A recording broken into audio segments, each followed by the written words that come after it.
მოგესალმებით. დღეს ქართული ნაციონალური ბალეტის უხეშვილები 80 წლის იუბილეს აღნიშნავს.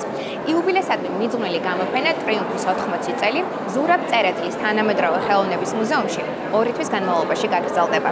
მე კი დღეს ვეცდები უფრო მეტი ინფორმაცია მოგიყვეთ, თუ რატომ უნდა ესტუმროთ და იმოგზაუროთ უხეშვილების 80 წლიან ისტორიაში.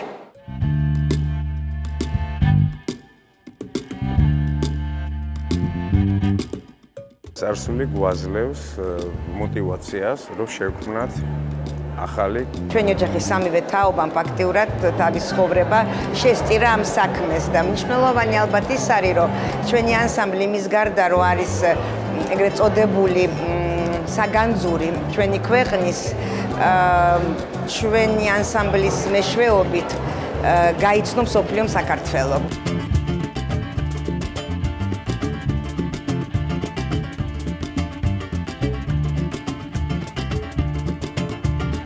ის რაც იყო ილიკოს უხეშვილის მიორამიშვილის ოცნება, რომ მთელი საქართველო აეცეკვებინათ, მათი ოცნება ეს შესრულდა. ქართული ცეკვა ყოველთვის მოდაში იქნება.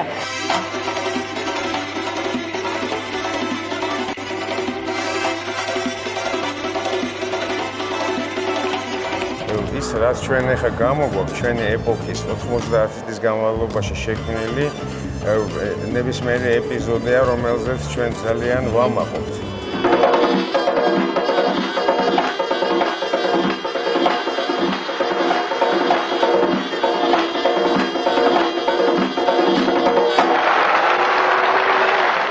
გადაცემის სტუმარია ილიკოს უხეშვილი, რომელთან ერთადაც ბევრი წელია მინდა რომ ვისაუბროს უხეშვილების შესახებ. მოგესალმებით, ძალიან დიდი მადლობა რომ გვითმობთ დროს. დღეს არის გახსნის დღე, პირველი დღე გამოფენის, რომელიც არის უმნიშვნელოვანესი ჩვენი ქართული კულტურისთვის. და მე მინდა რომ ჩვენს მაყურებელს გაუზიაროთ იმის შესახებ, 80 წლის იუბილე აღინიშნება და თქვენი აზრით რა არის ის მთავარი საიდუმლო რის გამოც 80 წლის იუბილე ასე ტრიუმფალურად აღინიშნება. წარმოიდგინეთ, რომ ამ 80 წელიწადში რამდენი მასალა შევაგროვეთ, შეიძლება ითქვას ესე გავცერით და საუკეთესო ფოტოები გამოვიტანეთ, უბრალოდ რომ აი ეს ქრონიკა მაყურებლისთვის ყოფილიყო აღსაქმელი, იმიტომ რომ უზარმაზარი მასალა და რაღაცები დაგენანება, მაგრამ აქ აუცილებლად იყო გასაყოფი ეპოქები და შევძელით ეს, მაგრამ სამწუხაროდ ჩემი აზრით აქ ულამაზესი ფოტოები ჩვენი ისტორიის დევს, კადრები, კოსტუმები, მაგრამ ეს სამწუხაროდ ყველაფერი წარსულია. ეს არის ჩვენი ლამაზი წარსული. ვერაფერს ვერ ისამ, ისტორია ესეა, ეს რჩება, რაღაცები მე ემატება, მაგრამ ეს წარსული გვაძლევს мотивაციას, რომ შევქმნათ ახალი, გავაკეთოთ ზუსტად აი ამ ფუძეზე და აი ამ რაც ქონდა მოცემული ისტორიის მანძილზე და გვაძლევს სასწაულ საშუალებას, რომ ვიფიქროთ იმაზე, რაც შეიძლება კიდე შევთავაზოთ ჩვენ მაყურებელს. მაგრამ ამის გარეშე თუ არ ვნახეთ ეს, რა გაიარა ანსამბლმა, ცოტა რთული იქნება გავიგოთ, რას გავდივართ ახლა. და ამიტომ ჩემთვის ეს ძალიან მნიშვნელოვანი გამოფენა იქნება, რამოდენიმე დღე იქნება და ყველას მინდა რომ უსურვო რომ მოვიდეს და ნახოს ჩვენი ანსამბლის ისტორია. აუცილებლად და ეს გამოფენა, რადგან ამ 80 წელს რაღაცნაირად მოიცავს, იმიტომ რომ ალბათ ძალიან ბევრი დასანანი რამ იყო, რაღაცნაირი ადგილიც სჭირდება ამ ყველაფერს, რომ ამდენი წლის, ესე რომ ვთქვათ, ისტორია დაიკავოს, მაგრამ რაღაცნაირად ალბათ ახალ თაობასაც ამოგზაურებს და მნახველს აი ამ 80 წლიან ძალიან მნიშვნელოვან ისტორიაში. და თქვენ ახსენეთ, რომ ეს ისტორია ძალიან მნიშვნელოვანია, თუნდაც რომ შემდეგ სიახლეები განვითარდეს. მე სიახლეებზე მაინტერესებს თქვენ აი ამ 80 წლის შემდეგ მომავალი როგორ წარმოგიდგენიათ უხეშვილებისთვის. რაღაცნაირად მინდა რომ რთული ალბათ რაღაც მხრივ, მაგრამ ის მთავარი ყოველთვის რა თქმა უნდა გაგრძელდება, მაგრამ თქვენი აზრით, აი 20 წლის მერე სულხიშვილი. შეიძლება არც ისე რთულია, მარტივია თუ შევხედავთ ამას ისე რომ ჩვენ თავისუფლებისკენ მივდივართ, ნებისმიერი შემოქმედება, ნებისმიერი ხელოვნება თუ თავისუფალი არ არის, ის ვერ იცხოვრებს. ის რაც ჩვენ ახლა გამოგვაქვს ჩვენი ეპოქის 90 წლის განმავლობაში შექმნილი ნებისმიერი ეპიზოდია, რომელზეც ჩვენ ძალიან ვამაყობთ. უბრალოდ ეს რა თქმა უნდა წარსულია და კიდევ ერთხელ გავმეორდები, რომ სუფთა ჰაერი, რაც მოდის მომავალში, ეს არის ტენდენცია, რომელიც არა მარტო ჩვენ ხელოვნებაში უნდა სუფევდეს, მთლიანად ქვეყანაშიც და მთლიანად ყველა დარგში, ჩემი აზრით. რომ ეს მარტო სეკვაში არ არის, აქ აი ეს სუფთა ჰაერი გულისხმობს ეს ბუნებრივობას, რომელიც გვაცხოვრებს და წინსვლას თვითონ გვეუბნება და შეიძლება არ იყოს ეს ამოცანა, მაგრამ ეს არის უბრალოდ ერთადერთი საშუალება, რომ ვიცხოვროთ და გავაგრძელოთ გზა. კი ბატონო. და ასევე მაინტერესებს გკითხოთ, ხშირად ჩვენ საზოგადოებას სიახლეების მიმართ აქვს ხოლმე ესეთი თითქოს მიმღებლობა უჭირს სიახლეების. რაღაც მხრივ არის ხოლმე ეს უხეშვილების შემთხვევაშიც ასე და ყოველთვის ასე იყო. მაშინ როგორი იყო განწყობები, იმიტომ რომ მაშინაც რა თქმა უნდა ამ ყველაფრის მიუხედავად რომ რაღაც განწყობები იყო სხვა, ყოველთვის აკეთებდნენ თავის საქმეს ძალიან ხარისხიანად და მონდომებით. ახლაც თქვენი ასე რომ ვთქვათ, თავოსნობით არის ასევე სიახლეები, რა თქმა უნდა, რჩება ის მნიშვნელოვანი კულტურა, მაგრამ რაღაცნაირად თანამედროვეობასთან ერთად აქვს ასე რომ ვთქვათ, შეცვლილი სახე, ხო, იმ ძალიან მნიშვნელოვან ასე რომ ვთქვათ, ძირძველ კულტურას. მაინტერესებს ეს განწყობები როგორი არის ხოლმე თქვენ როდესაც რაღაც ახალს ქმნით, უკვე იცით ალბათ სავარაუდოდ რომ იქნება სხვა დამოკიდებულება და აი მაშინ და ახლა ის ანსამბლში როგორი ესე რომ ვთქვათ განწყობა ქონდათ ამ ყველაფრის მიმართ, როდესაც წინააღმდეგობას გრძნობენ? რა თქმა უნდა, კრიტიკა ყოველთვის ნორმალურია, ჩემთვის აუცილებელი არის კრიტიკა, რა თქმა უნდა.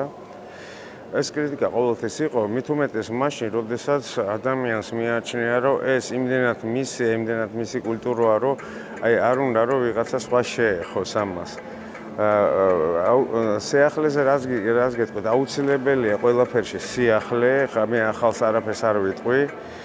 უბრალოდ იცით რა, როდესაც ჩვენ რაღაცას ვაკეთებთ, ყველას გონია, რომ ეს შექმნილია და უკვე გაკეთებულია 1000 წელი. მე მინდა ყველას გავახსენო, რომ ეს არის საავტორო შემოქმედება.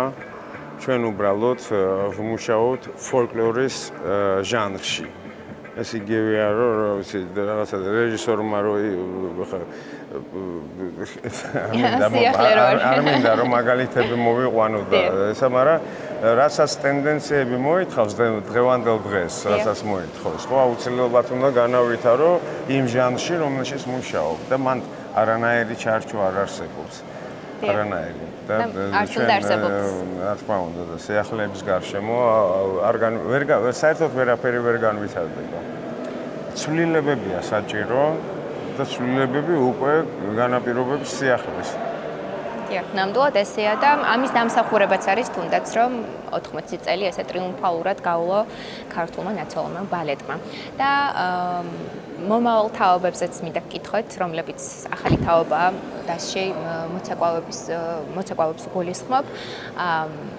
რა შეგიძლიათ მათზე რა გითხრათ, იმიტომ რომ მე პიროვნულად მათ არ ვიცნობ, მათ ენერგიაზე მინდა მითხრათ, რამდენად დიდი მომავალი აქვს ყოველ შემდეგ ახალ თაობას, ვინც თუნდაც აი ეხლა იწყებს თუნდაც უხეშვილების აი ამ რაღაცნაირი წევრობას. ვეცდები მოკლედ გითხრათ, იმიტომ რომ მე ბევრი თაობა გამოვიარე, მე გამზარდა ძველმა თაობამ. იმის მერე მე მუშაობდი ჩვეულებრივად როგორც მოცეკვავე, იგივე იმ თაობაში, რომელშიც მიწევდა საკობრივად.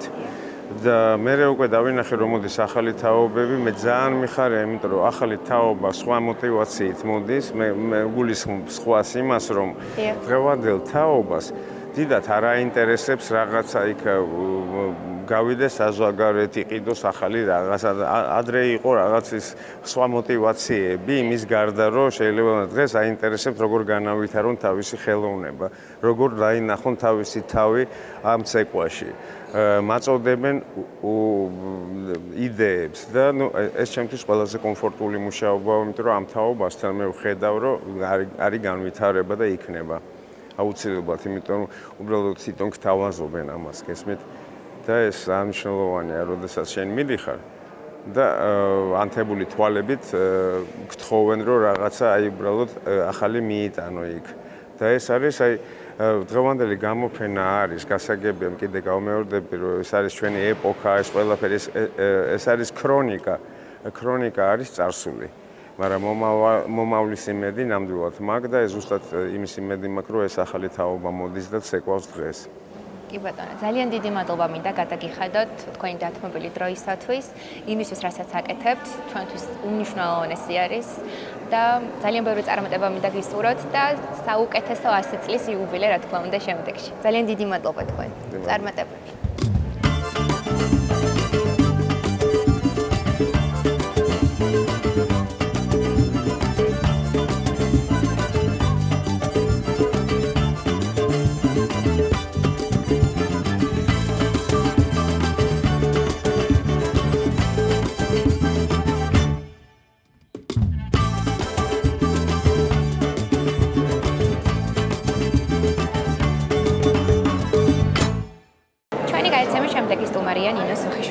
მოგესალმებით. ძალიან დიდი მადლობა მინდა გადაგიხადოთ დათმობილი დროისათვის. დღეს ძალიან მნიშვნელოვანი დღე არის როგორც ჩვენი ქვეყნისთვისაც, რა თქმა უნდა, სულხიშვილებისთვის. მინდა რომ ჩვენს მაყურებელს უთხრეთ ამ 80 წლის იუბილესთან დაკავშირებით, რა არის ის ყველაზე მთავარი, რის გამოც ეს 80 წელი არის ტრიუმფალური და ძალიან განსაკუთრებული ჩვენი ქვეყნისთვის. ჩემთვის ძალიან მნიშვნელოვანი დღეა, იმიტომ რომ ამით მე აღნიშნავ ჩვენი ანსამბლის 80 წლის იუბილეს. აქ არის წარმოდგენილი ის მინიმალური რაოდენობა, ფაქტობრივად 20%, რაც საერთოდ შესაძლებელია რომ ყოფილიყო გამოფენილი.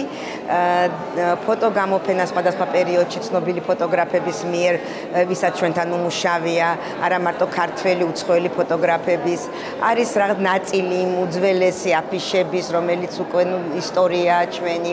ასევე არის კოსტუმები ბატონი სოლიკო ვირსელაძის მიერ შექმნილი ვიდეო ფილმი მიდის მოკლე 13 წუთიანი ანსამბლის ისტორია ყველა თაობის ჩვენი ოჯახის სამივე თაობამ ფაქტიურად თავის ცხოვრება შესწირა ამ საქმეს და მნიშვნელოვანი ალბათ ის არის რომ ჩვენი ანსამბლი მის გარდა რომ არის ეგრეთ წოდებული საგანძური ჩვენი ქვეყნის ჩვენი ანსამბლის მეშვეობით გაიცნო მსოფლიომ საქართველოს და არაოფიციალურ ელჩებს გვეძახდნენ ყოველთვის და საერთოდ ყველაზე მნიშვნელოვანია ჩემთვის რომ მე-20 საუკუნის მეორე ნახევარში მოევლინა საქართველოს ნინო რამიშვილი და ილიკო სუხიშვილი რომელთ შექმნეს ქართული ქორეოგრაფია ნამდვილად შექმნეს, აი ეს ტრადიციული ცეკვები, კლასიკური ცეკვები დღეს ვისაც გონია რომ ესე იყო, ესე არ იყო.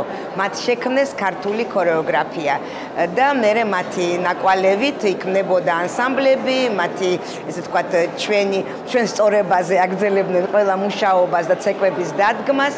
მე რა თქმა უნდა არ ვეძახი რომ ქართული ცეკვა მოიგონა ნინომ და ილიკომ ეს ფოლკლორის უარსებობდა მაგრამ იყო პრიმიტიულ დონეზე რასაც ქვია ქართული ქორეოგრაფია შექმნა ნინომ და ილიკომ 80 წლის წინ ეს არის სრული სითამამით ვამბობ ამას მოურიდებლად იმიტომ რომ ეს არის სიმართლე და მე მიხარია რომ ესეთი განძი დაუტოვეს თავის ქვეყანას რომელზეც გაიზარდა უამრავი თაობა და ყოველთვის იყო სწორება სუხიშვილებზე, დღესაც ესე გრძელდება და ეს გამოფენა ჩემთვის არის ძალიან მნიშვნელოვანი, იმიტომ რომ აქ ჩვენ ყვებით 80 წლის ტრიუმფის გზას.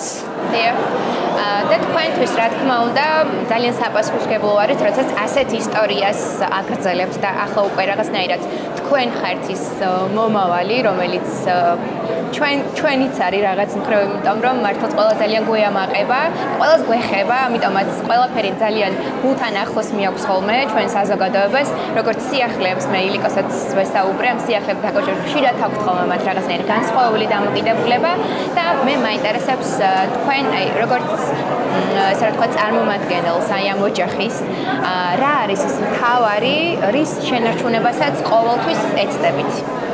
მე მგონია რომ ჩვენ უკვე ახალი თავი დავწერეთ და დავდეთ ეს ინფორმაცია ბოლო 25 წლის მანძილზე იქმნება საცეკვაო კომპოზიციები, ვითარდება ქართული ქორეოგრაფია, წინ მივდივართ ამ ტენდენციებს მივყვებით და ქართული ცეკვა უფრო მეტად პოპულარული გახდა ამ უკანასკნელი 25-30 წლის მანძილზე. ქართულ ცეკვას ეუფლება უამრავი ბავშვი საქართველოში და არა მარტო საქართველოში, საზღვრებს გარეთ და ის რაც იყო ილიკო სუხიშვილის, ნიურამიშვილის ოცნება, რომ მთელი საქართველო აეცეკვებინათ, მათი ოცნება ეს შესრულდა. ქართული ცეკვა ყოველთვის მოდაში იქნება. ეხლა მიხარია, რომ განსაკუთრებით დღეს არის ესეთი პოპულარული, მე არ მეგულება არც ერთი ქვეყანა მსოფლიოში, სადაც ხალხური ცეკვა ესოდენ პოპულარული იყოს, როგორც ჩემ ქვეყანაში და ამის დიდი დამსახურება ზუსტად ჩემი ოჯახის, დიდი ნინოსი, დიდი ილიკოსი და ჩვენც ვაგრძელებთ მათი ტრადიციებით, ზუსტად იმ პრინციპებით, როგორც ისინი ქმნიდნენ ამას 80 წლის წინ და კიდევ უფრო ადრე. მე 80 წელს ვამბობ, რომ იურიდიულად არის 80 წელი სტატუსის მიღებიდან. 20-იან წლებში დაიწყეს მათ ანსამბლის შექმნა, სანამ სტატუსი მიიღეს, მაინც არსებობდნენ, მაგრამ მაინც იურიდიულად ვამბობ, რომ 45 წელს მიიღეს ივნისში სტატუსი, ზუსტად მეორე მსოფლიო ომის დამთავრების მერე ერთ თვეში და ამიტომ ესე ვამბობთ, რომ 80 წელი, მაგრამ ალბათ თითქმის უკვე 100 წელს უახლოვდება მათი ისტორია.